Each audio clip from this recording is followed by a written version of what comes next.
Rainha do céu, eu não sei rezar.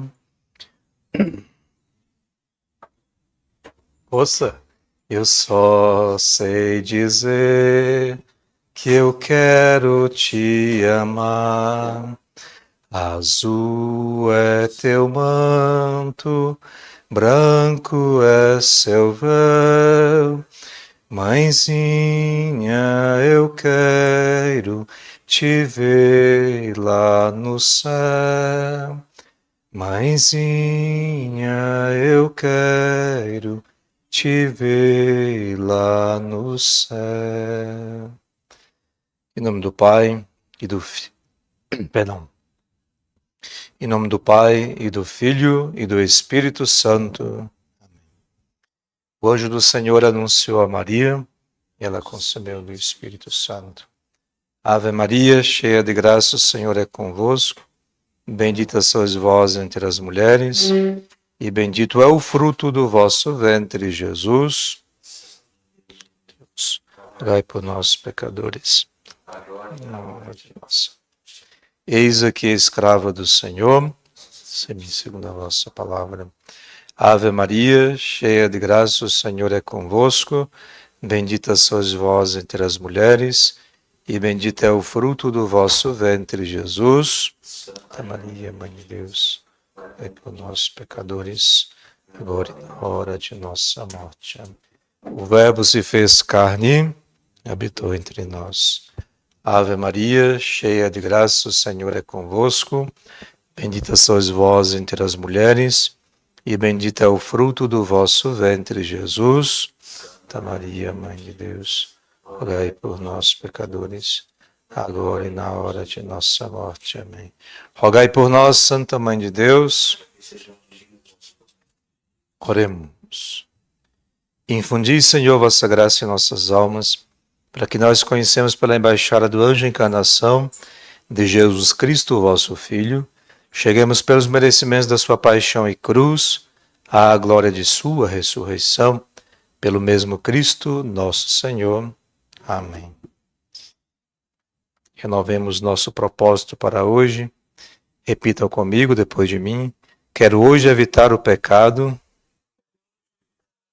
praticar a virtude, ser manso, humilde, paciente e casto, cumprir bem todas as minhas obrigações, por amor de Deus. Ajudai-me, Senhor, com a vossa graça. Santo anjo do Senhor, meu zeloso guardador, se a ti me confiou a piedade divina, sempre me rege, me guarde, me governa, me ilumina. Amém. Nossa Senhora de Fátima, glorioso patriarca São José, São Padre Pio, em nome do Pai e do Filho e do Espírito Santo. Amém. Podem sentar-se.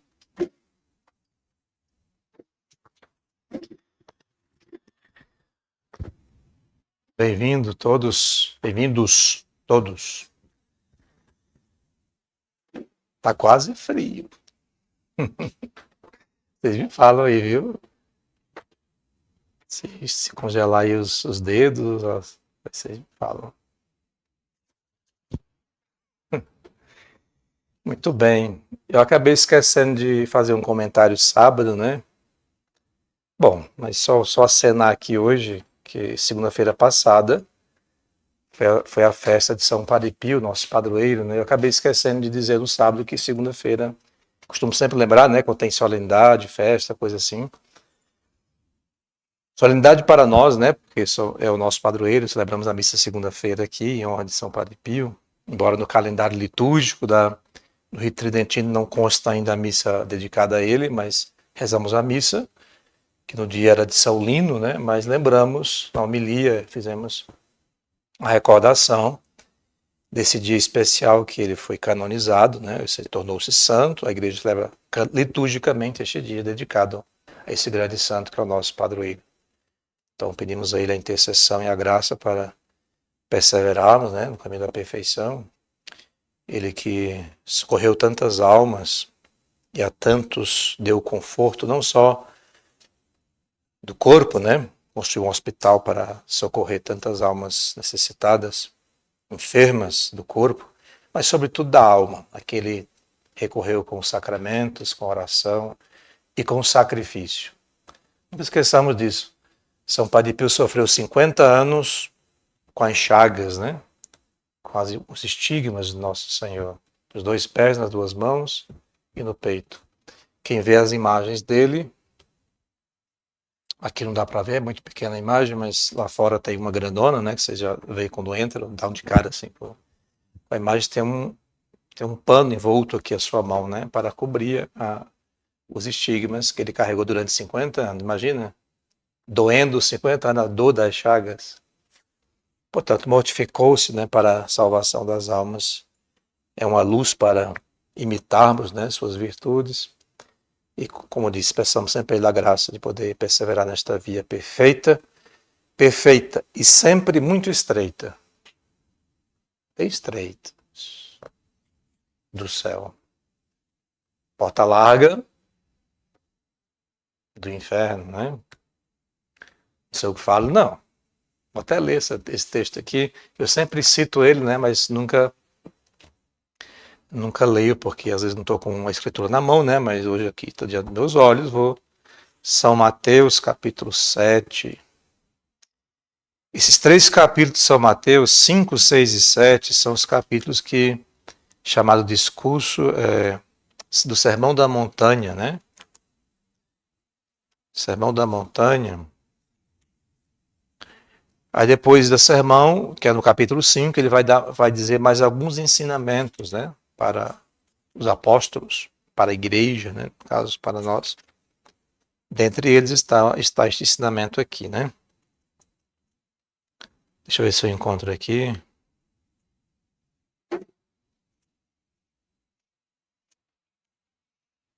Aqui é o capítulo 6. Capítulo 6, versículo 13. Entrai pela porta estreita, porque larga é a porta e espaçoso o caminho que conduz à perdição.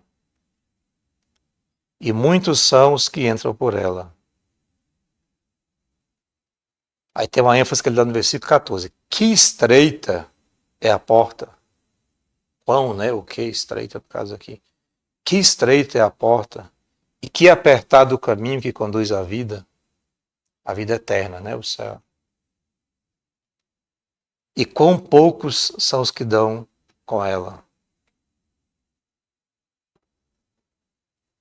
As palavras de Jesus, né? Então, diga-me.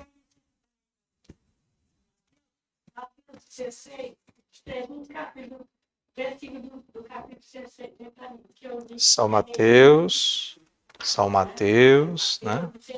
São Mateus, 16, eu sou enjoado, tá? Não se preocupa não.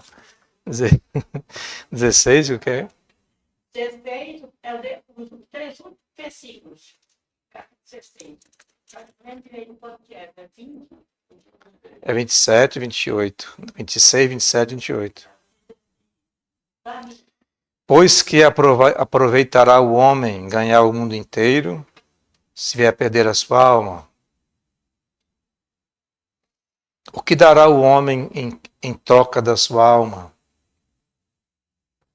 Porque o Filho do Homem há de vir na glória de seu Pai com seus anjos. Então dará a cada um segundo as suas obras. 28 termina. Em verdade vos digo que entre aqueles que estão aqui presentes há alguns que não morrerão antes que vejam vir o Filho do Homem no seu reino.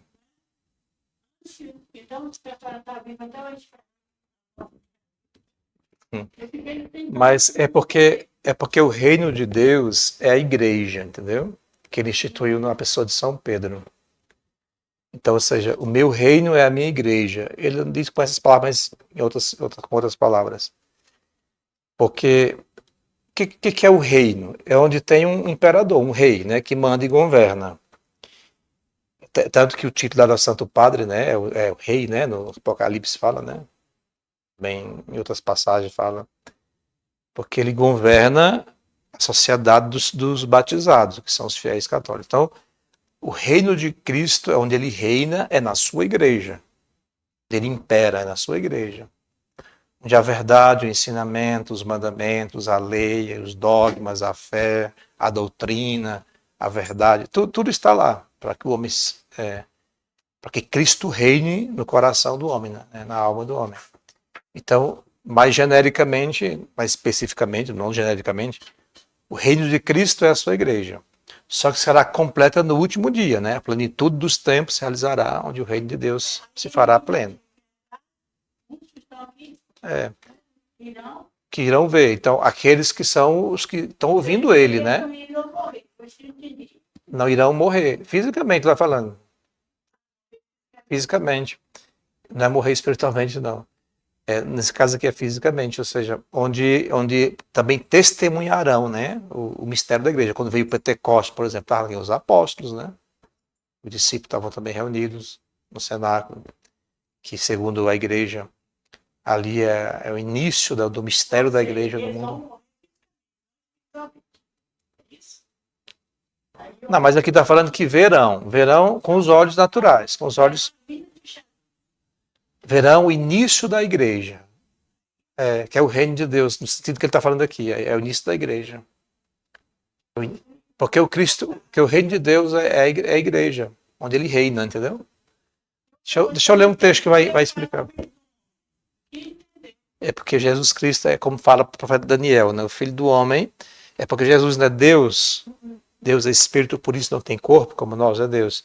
E é homem também porque nasceu de mulher, criatura. Então ele nasceu do homem, o filho do homem, da natureza humana que ele assumiu.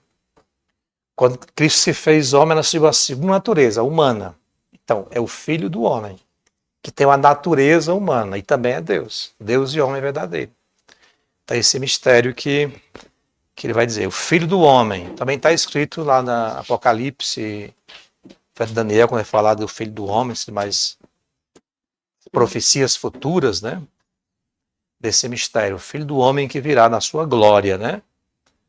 É Jesus Cristo, né? Ressuscitado dos mortos, que subiu ao céu e está no céu de corpo e alma, como homem também, como Deus e como homem.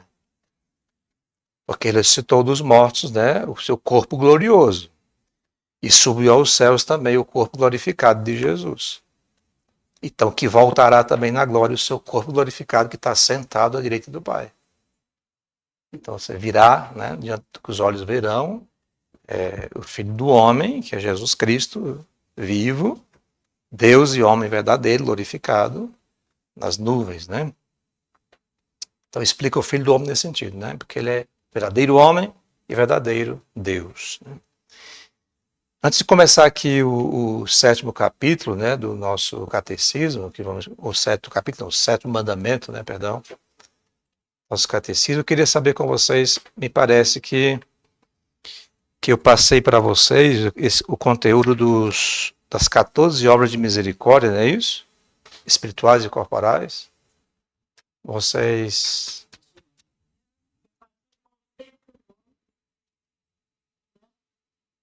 Peraí, vamos... Só um minutinho. Não foi para vocês, não? As 14 obras, 7 espirituais e 7 corporais? Tem certeza? Absoluta? Ou para a turma de manhã? Eu confundi com o grupo de manhã. Então tá bom. Então vamos lá. E sobre os pecados contra o Espírito Santo? Tá.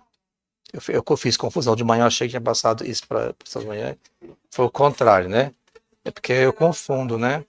Vamos lá. Então, vamos lá. As 14 obras de misericórdia.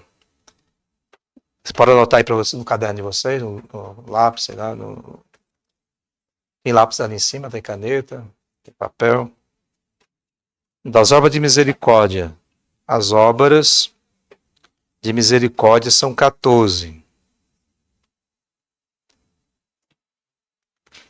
Vocês anotarem aí, para ficarem com vocês, vai cair em prova depois, né? Adiantando.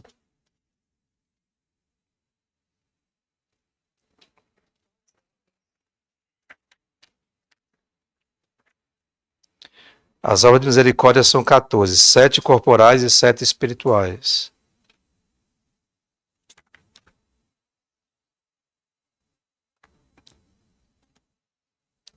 Ou pode colocar as 14 obras de misericórdia, 7 espirituais e 7 corporais.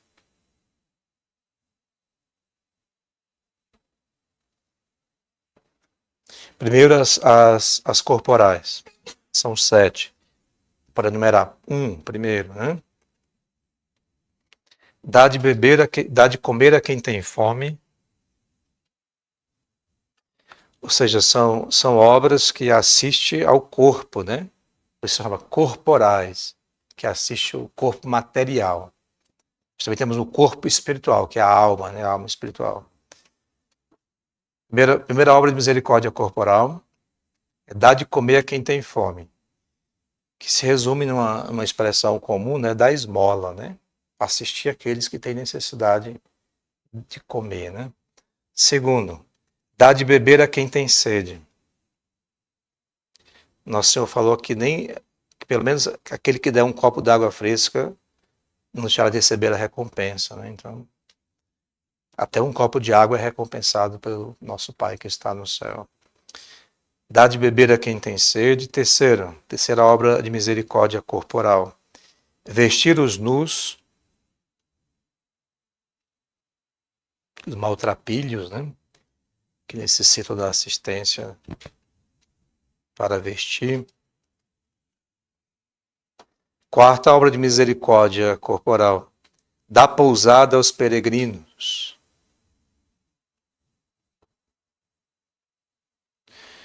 Bom, eu faço sempre o comentário de que em tempos passados é muito comum pessoas que peregrinavam, faziam grandes caminhadas, né? Peregrinações, caminhadas, e precisavam dessa assistência, ou seja, repousar em algum lugar, né? Tinha os casarões, né? As casas que podiam assistir, acolher essas pessoas que peregrinavam. Hoje em dia todo mundo murado, né? Com grade, se protegendo, se defendendo. Bom, então, às vezes o mal está mais dentro de nós do que fora, mas de qualquer forma, bom, Jesus que falou essas coisas, né? Quando falava com os fariseus que não é o que entra pela boca que faz, né? Mas é o que sai da boca do homem, né? Assassinos, roubos, etc. Então, vestir os nus dá pousada aos peregrinos. Então, hoje as pessoas se protegem, né? E acaba não assistindo as pessoas. Hoje também não tem peregrinos, né? O povo não faz mais viagens de peregrinação, Tem alguns lugares ainda fazem, né? De santuários, né? Eu mesmo fiz algumas, né? De alguns quilômetros no Ceará. No Ceará, quando eu fui, só para comentar assim, que estão falando de peregrinação, tinha até esquecido que fiz algumas vezes. De Fortaleza para Canindé, 160 e poucos quilômetros. Fiz uma vez toda a caminhada, toda a peregrinação, e fiz 2 ou 3 vezes, se não me engano, metade. Depois da pandemia, não, foi antes da pandemia. Fiz algumas vezes. Mas ainda existem algumas peregrinações ainda, né? Até no exterior, né? Em países como tem alguns santuários, etc, etc. Mas para dizer, né? Aqueles que necessitam de um rancho, né? Um lugar para descansar, repousar, né? Deve ter sempre o coração disposto a acolher, né?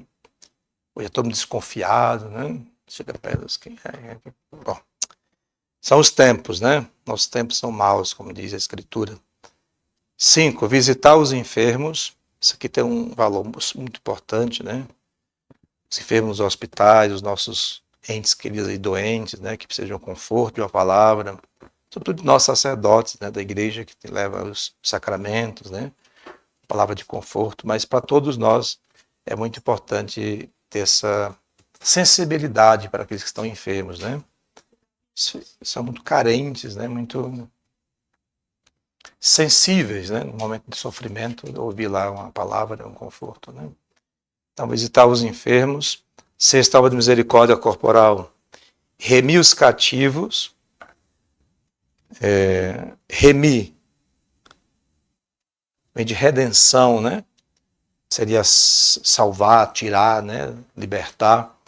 Era muito comum, em tempos passados também, teve até uma obra chamada, uma obra missionária, uma congregação chamada de Reden... Não, os...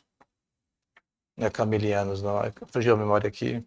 Temos aqui em Brasília, inclusive, que hoje faz visita aos presos, né?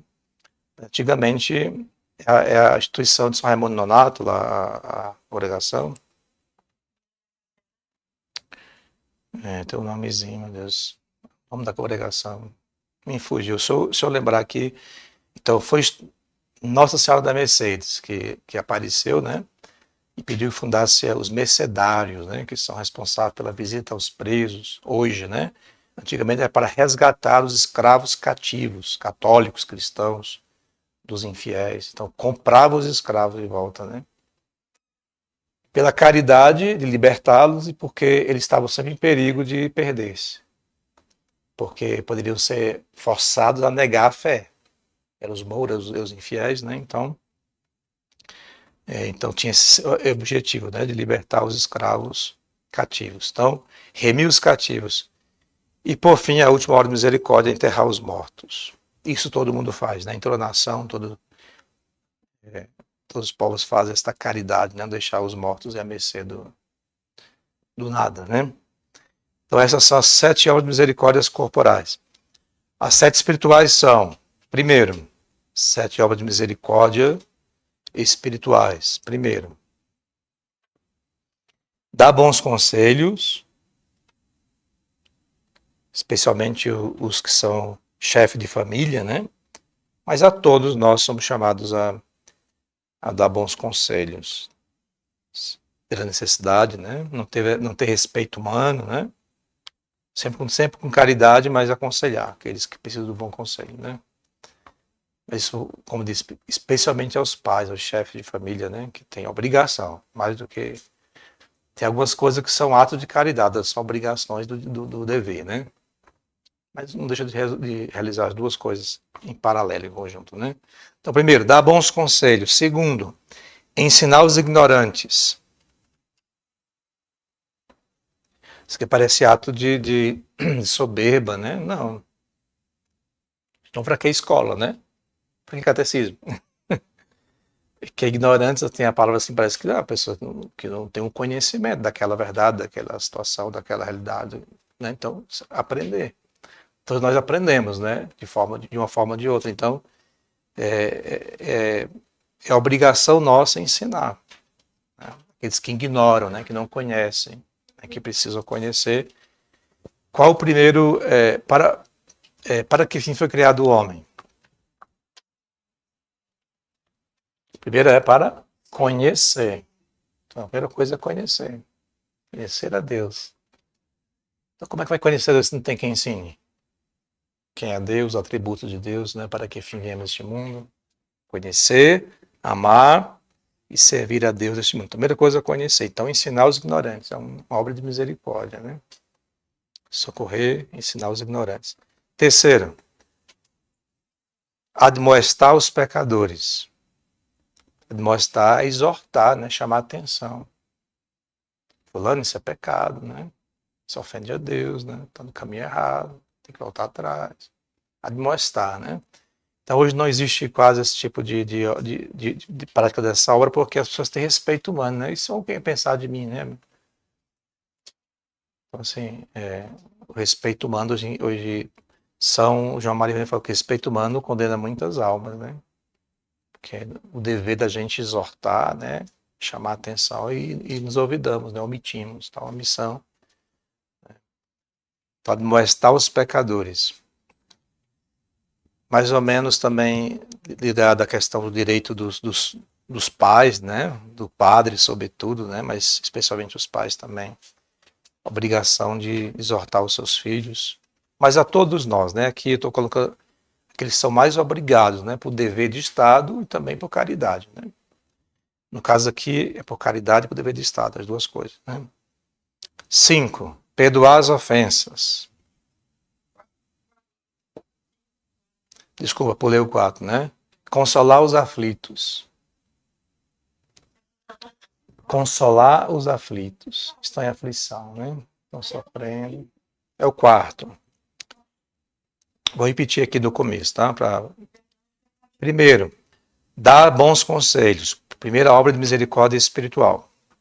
Segunda, ensinar os ignorantes. Terceira obra, admoestar os pecadores. Que é exortar, né? Chamar atenção aqueles que pecam. Quarto, consolar os aflitos. Então, dar consolo a quem está em aflição. Em situações de dificuldade, de sofrimento, né? De perda, sobretudo, né? De dor. Então, saber consolar, dar uma palavra, né? Às vezes nem se palavra, só a presença, né? Um ombro, né? Para chorar já é suficiente, já é um consolo, né? Para muitos que sofrem muitas aflições. Quinta obra de misericórdia espiritual. Perdoar as ofensas. Aqui imitando Jesus, né? Que nos perdoou do alto da cruz. Aliás, aqueles que faziam mal, né? Eles não sabem o que fazem. Perdoa e nos ensina a perdoar, né? Então, perdoar as ofensas. Sexta obra. Sofrer com paciência as fraquezas do próximo. Isso aqui eu quero dar uma ênfase, porque uma das coisas mais difíceis, porque envolve um ato de benevolência muito grande do coração, de uma paciência, né? De Jó, como dizia minha mãe, né? De saber suportar os defeitos dos outros, né? Suportar com paciência as fraquezas do próximo. Porque vocês estão copiando, né? Eu acabei esquecendo, vocês estão copiando, né? Vamos repetir então, né? Então, quarto, consolar os aflitos. Quinto, perdoar as ofensas. E sexta obra, sofrer com paciência as fraquezas do próximo. Vivemos assim num mundo tão agitado e tão irritante, né? Que qualquer coisa nos tira a paz, né? Nos tira, como é que chama, do equilíbrio, né? Revidamos com palavras, com ofensas, até com gestos, né? Etc. Tudo, né? A tensão que existe no mundo hoje, né? Na sociedade. Então, o que ensina a igreja, e nosso Senhor ensinou nos evangelhos, né? Esse suportar, né? São Paulo fala, suportai-vos uns aos outros, né? Matrimônio, por exemplo. Uma das graças que o casal recebe, quando recebe o sacramento, é para suportar um outro durante toda a vida. Seria impossível suportar se é uma graça que sustentasse, né?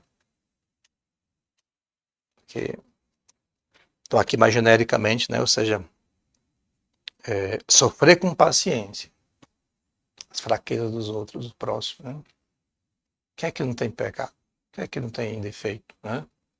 Às vezes o nosso é maior do que o dos outros. Nós sabemos suportar os defeitos dos outros e tá lá os nossos defeitos ali aparecendo, né, gente? Então, assim, o que nos ensina é ter essa paciência, né, para suportar as coisas. Mesmo porque, além de ser caridade, é também ato de mortificação, né? Porque, por exemplo, o meu orgulho, a minha revolta de Adão está dentro de mim e não suporta nada. Eu tenho que domar, né? Me autodominar, né? Nesse caminho aqui de perfeição. Então, a perfeição consiste nisso, em se autodominar.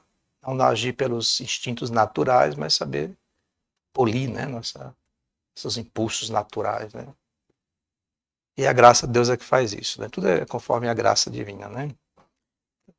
Então, sofrer com paciência as fraquezas do próximo é o sexto, né? E o sétimo e última obra de misericórdia espiritual. Pedir a Deus pelos vivos e pelos defuntos. Pedir a Deus pelos vivos e pelos defuntos. Rezar pelos vivos, né? Especialmente pelos nossos familiares. E também rezar pelas almas, né? Mandando rezar a missa, oferecendo sofrimentos por elas, dando esmola, etc, etc, rezando pelas almas. Agrada muito o coração de Deus e sufraga as almas, né? Que estão padecendo no purgatório.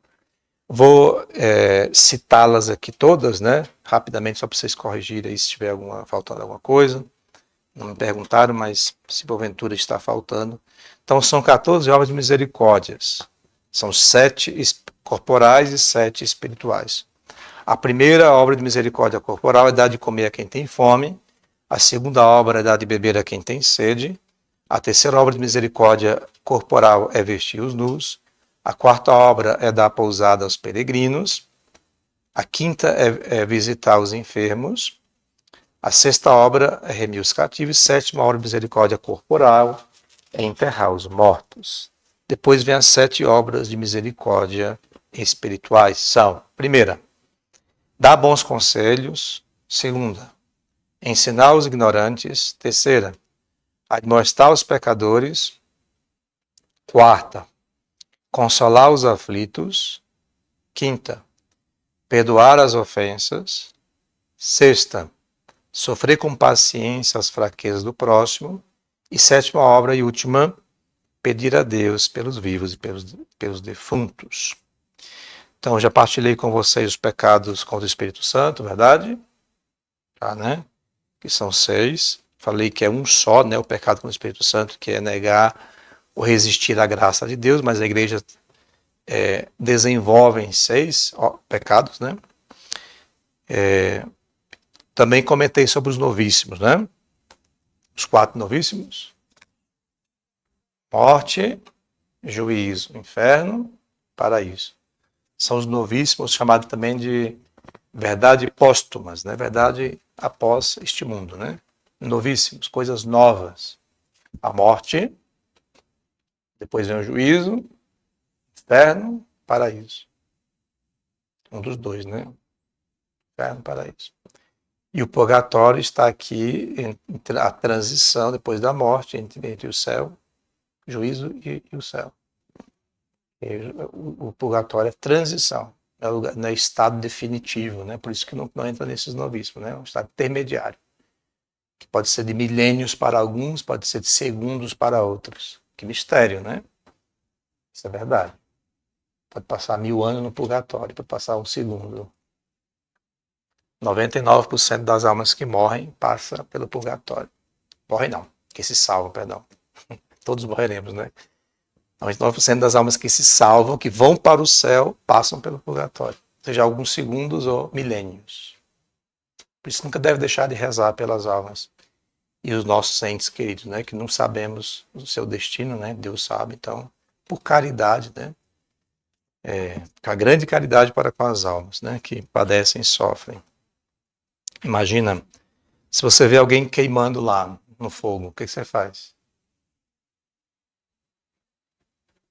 O que vocês fazem? O que nós fazemos? Alguém se queimando no fogo. O seu instinto natural, não é? Tirar do fogo, né? Então, ainda mais o fogo do purgatório, que é tremendamente superior a um fogo natural, né? Diz os santos que o fogo do purgatório, comparado com o fogo natural, é um fogo espiritual, mas é um fogo que arde, que queima, né? Como se fosse, esse fogo aqui é como se fosse uma pintura comparado ao fogo do purgatório. Uma pintura. Isso aqui é pintura do fogo, tá? Comparado ao fogo do purgatório. É só uma pintura isso aqui, só um quadro.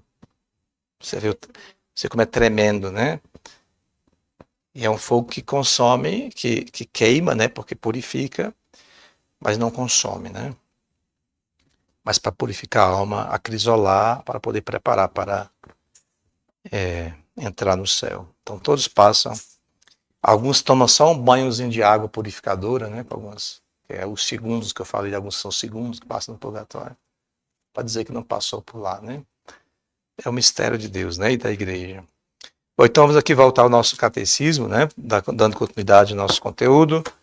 Terminamos sábado passado o 5º mandamento. É isso. A propósito, antes que eu me esqueça, né? Do final, ia dizer no final, mas sábado que vem iremos fazer uma provinha, né? Com o conteúdo do 5º, 6º e 9º mandamento. A partir do número 411 até o 430. 19 números, poucos, né? Para dar uma estudada a vocês. Sábado que vem, se Deus quiser, a gente faremos uma provinha do 5º mandamento sexto e nono mandamento que estão juntos, né? Então, a partir do número 411 até o 430. Temos.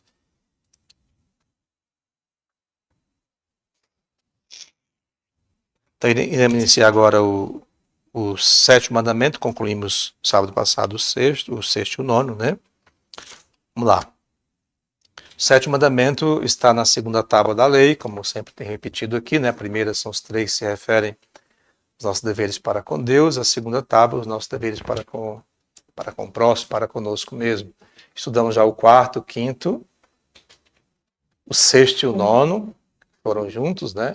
E agora adentramos ao sétimo mandamento, né? Da lei de Deus, da segunda tábua, que se refere ao nosso dever para com o próximo. Vamos lá.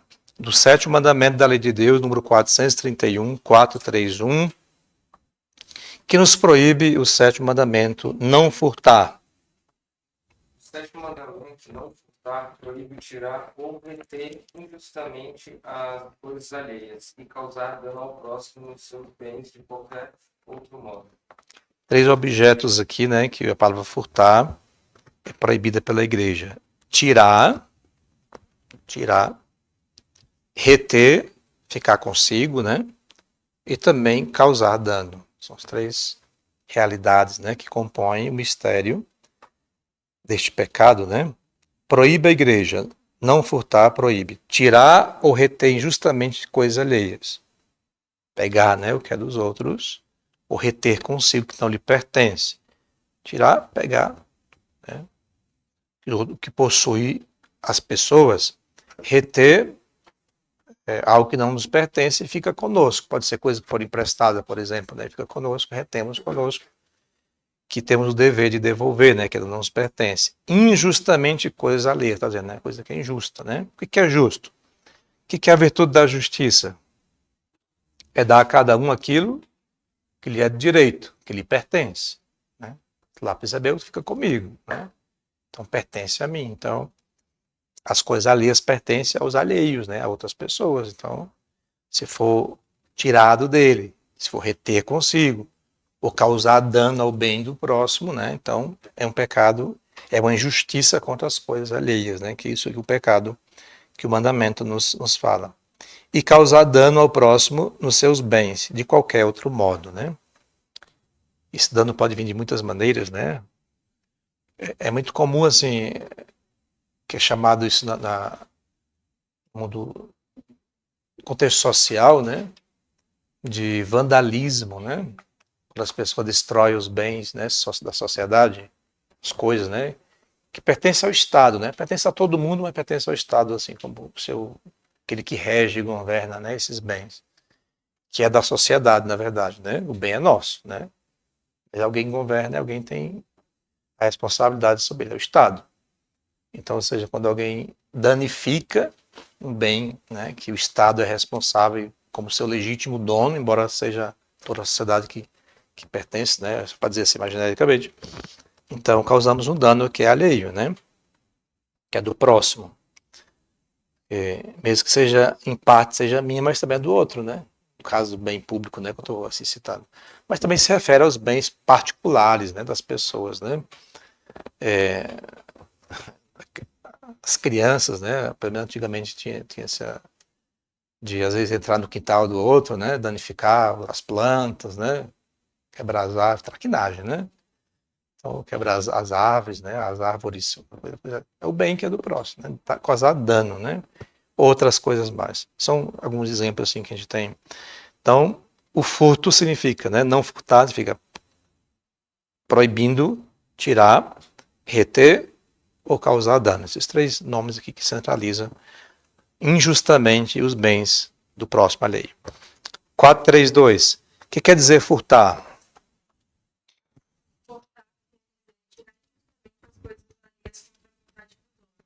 Quando ele tem toda a razão e todo o direito de não querer ser privado do que lhe pertence.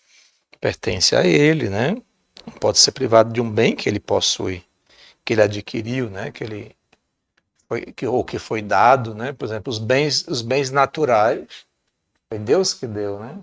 Para a humanidade toda, usufruir desses bens. e de alguma forma nos pertence também por direito, né? Direito natural. Até eu estava comentando sobre o direito a beber água, né? A gente vai em alguns lugares e compra peso de ouro, né? Um copinho de água, uma garrafinha de água, né? Esse bem deveria ser dado, né? Doado.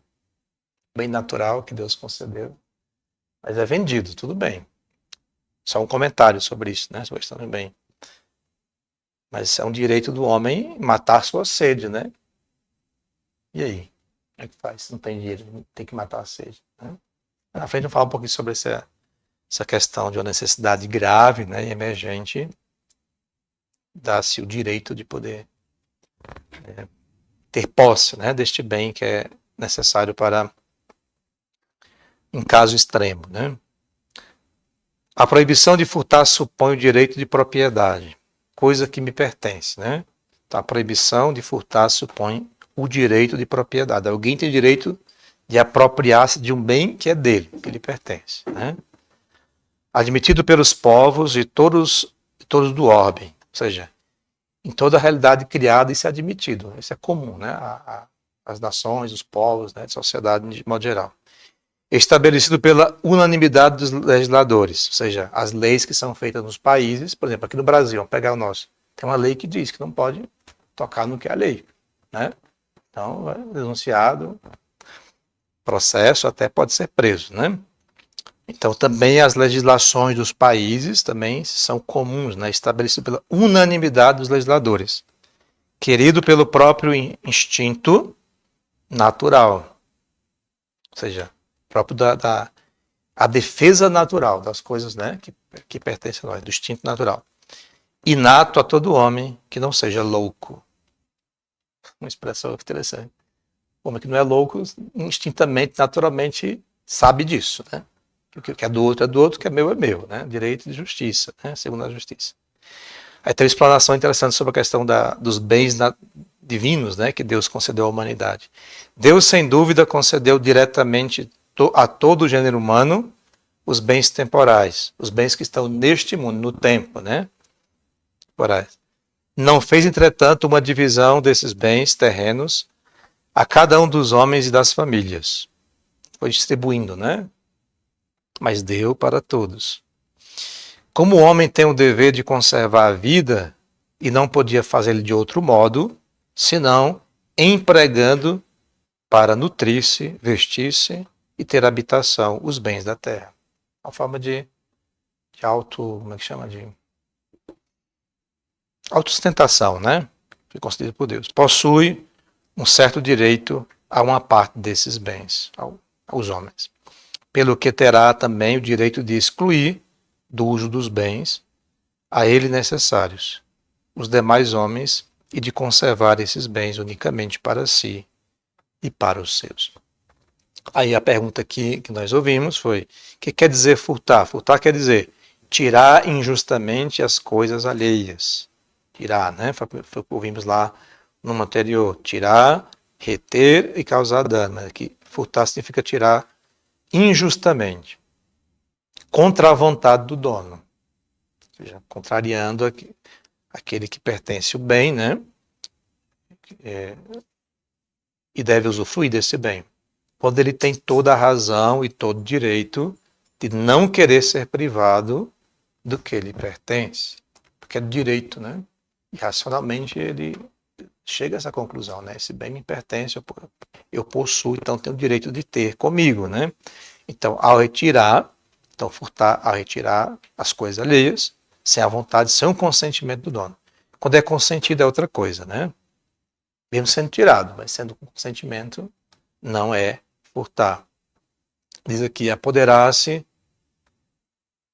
das coisas alheias contra a vontade racional, presumida ou expressa do dono. Disse com a vontade racional, expressa ou presumida primeiro. Porque, por vezes, o dono se apropria irrazoavelmente, como no caso que esteja em extrema necessidade e lhe é lícito tomar o que lhe é necessário para a vida.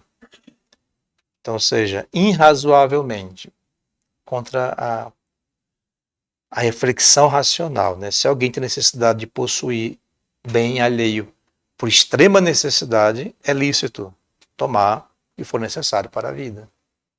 Então, por isso que diz-se contra a vontade racional, né? Expressa ou presumida. Ou ainda, no caso em que um possa ocultamente compensar-se do que por justiça lhe é devido e não consegue obter. Repito, ou ainda em caso em que um possa ocultamente compensar-se do que é de justiça, que é devido, que não consegue obter. Alguém deve para outro. Esse vai lá, pega o bem do seu, né? Vou nomear aqui, né? Eu devo para fulano e não pago. Então esse fulano pode pegar algum bem meu para poder fazer justiça. Então nesse caso aqui, né? A razão diz que é possível. Então está obtendo, está tirando, né, do que é do outro. É do outro? É. Mas por dever de justiça, segundo este caso aqui, né, pode ocultamente compensar-se. É uma compensação, né? Não me pagou, então eu pego lá. Bem. Não é comum esse tipo de coisa, né? Mas é segundo a justiça, né? Como aqui está determinado. Compensar-se do que é por justo. Lhe é devido e não consegue obter. Segundo, porque às vezes podemos possuir o consentimento do dono, como acontece aos filhos, né? Quando os pais soem facilmente conceder-lhe o que lhe imploram. Ou seja, presumindo, né, que os pais vão doar, os filhos pegam sem pedir. Presume, né, que o pai sendo generoso, sendo bom, vai conceder. Então, de qualquer forma, é uma forma de subtrair, né, de pegar o bem ocultamente. Por isso que o furto usa essa expressão de ocultamente, né, que não é ostensivo, que não aparece, né, de forma escondida. Repito, quer dizer tirar injustamente coisas alheias contra a vontade do dono, com exceção dessas questões aqui que apresentei, né? Quando ele tem toda a razão, todo direito de não querer ser privado do que lhe pertence, porque ele tem direito de possuir o bem que lhe pertence, né? 433. Por que se proíbe furtar? Porque se peca contra a justiça e se faz injúria ao próximo, tirando e retendo contra o seu direito e contra a sua vontade, o que lhe pertence.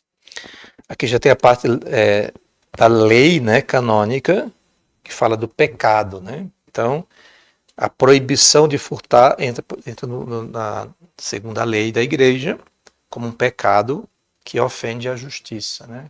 É injusto. Né? O que é o dever de justiça? É cada um possui aquilo que é seu, que lhe pertence. Então, peca quem vai contra esse dever de justiça, né?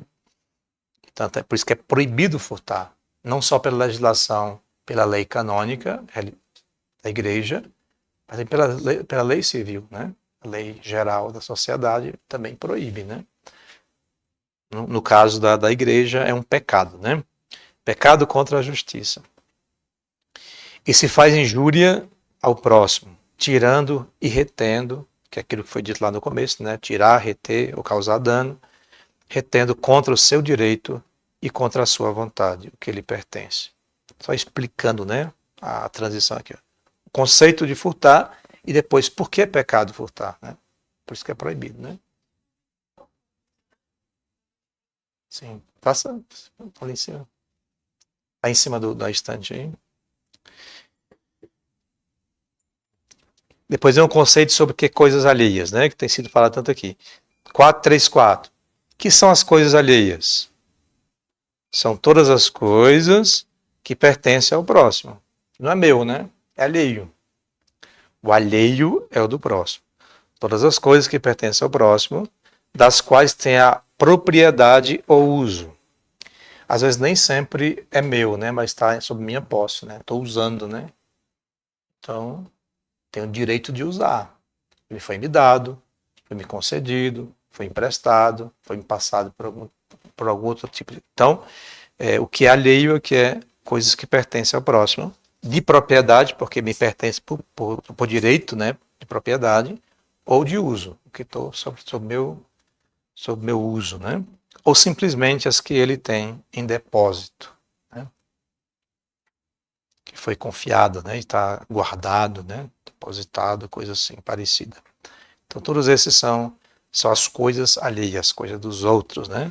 Que não são minhas, mas de uso de propriedade, ou só de uso, ou então que está sobre simplesmente que tem em depósito. 435. De quantos modos se tiram injustamente as coisas alheias? 2 modos. Com furto. Depois de ser definido o que significa um, significa outro, né? Até sobre o furto foi falado, inclusive, que é tirar de forma velada, né? De forma escondida o que pertence ao outro, né? As coisas alheias. É diferente de roubar, né? E no mandamento está não furtar. Não fala não roubar, mas inclui tudo isso que estamos aqui, né, estudando, né? Então, são duas maneiras, dois modos, né? De tirar injustamente o que é do outro. Seja furtando, tirando veladamente, seja roubando, né? Com o roubo. Aí vai aqui dar o conceito de cada um. Como se comete o furto? 436. Comete-se o furto Tirando totalmente as coisas alheias. sem que o dono perceba, né? Isso é furto. De modo geral, se furta quando se subtrai, pega, tira, retém ou causa dano do bem do próximo sem que ele conheça, né? Então, tirando ocultamente as coisas alheias, está em oculto, tá em segredo, né? Isso é furtar. E como se comete o roubo? 437.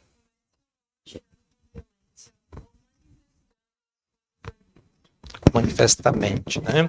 Quer dizer, que aparece, né? Ou seja, através da violência, pegar, entra na casa, né? Vai roubar, né? Porque se entra, as pessoas vão ver, né? Vão presenciar, vão de forma violenta, né? Às vezes até a violência extrema, né? Ou matar, ou cometer um tipo de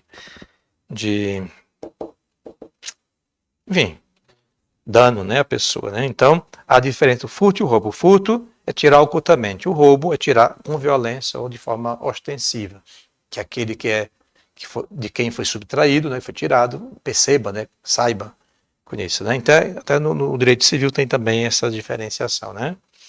Tem o roubo seguido de morte, que é o latrocínio, né? Que é o agravante do roubo, né? Que foi com violência, ao mesmo tempo também até teve um agravante, que é a vítima que lhe pertencia o bem, né, foi tirada, né? E por último, porque vamos terminar um pouco mais cedo hoje, eu quero depois eu vou falar. Mas a última é 438. Em que casos se podem tirar as coisas alheias? Quando o dono não se opõe, ou então quando se opõe injustamente, como aconteceria se alguém estivesse em extrema necessidade, contanto que tirasse só o que lhe é estritamente necessário para suprir a necessidade urgente e extrema. Obrigado por completar a resposta aí, viu? A pergunta quer dizer, né? Em que caso se pode tirar as coisas alheias sem cometer pecado, né? Ou seja, embora seja subtrair o bem, né? Reter ou causar dano do bem alheio, mas no caso aqui não comete pecado. Só em dois casos, né? Primeiro, quando o dono não se opõe. Estou tirando, mas o dono não faz questão. Pode levar, né? Não se opõe de forma nem ostensiva, mesmo escondido. Aquele que está tirando sabe que o dono não se opõe, então não peca. Né? Tá tirando do bem do outro, mas sabendo que ele não se opõe. Ou então, quando se opõe injustamente, no caso, né, o dono não quer que tire, porque ele é dele, e ele tem direito de possuir este bem que lhe pertence, que é outro caso, né? Ou então, quando se opõe injustamente, como aconteceria se alguém estivesse em extrema necessidade. Então, há uma oposição? Mas é injusta esta oposição. Embora o bem seja dele, pertence a ele tem direito, mas quando alguém vai pegar, ele se opõe injustamente. Por quê? Porque aqui é uma extrema necessidade, né? Está dito aqui. Contanto que contanto que tirasse só o que lhe é estritamente necessário para sobreviver, para poder matar a fome, que eu usei aqui a expressão anterior, né? Aqui não fala em matar a fome, mas é o que estou dizendo, né? Estritamente necessário para suprir a necessidade urgente e extrema. Digo aqui sobre a questão da fome, né? Se alguém está faminto e tem que comer para não morrer, então ele pode ir lá pegar. Não vai pegar uma caçamba cheia de comida, né? Não, pega só o necessário, estritamente necessário para matar a sua fome. É verdade que existem outros meios, né? E normalmente é feito desta maneira, né? Que é pedir, né? Pedir o socorro, a ajuda, a esmola, né? Para poder não morrer, né? Não passar necessidade extrema. Mas se porventura alguém que passe essa necessidade, pegar o necessário para suprir a exigência extrema, não comete pecado. Está cometendo um ato que é tirar o bem do outro. Mas só que aquele forma diz assim, se opõe injustamente. Aquele que é dono está se opondo, mas é injustamente, porque o outro precisa comer, se alimentar para não morrer. É um caso extremo, né? Existem as leis que regem e governam os povos, mas tem suas nuances, né? Então é preciso lembrar desse pormenor, né? Então vamos parar por aqui, como já adiantei, né? Tem alguns minutos ainda. Por hoje, para todos,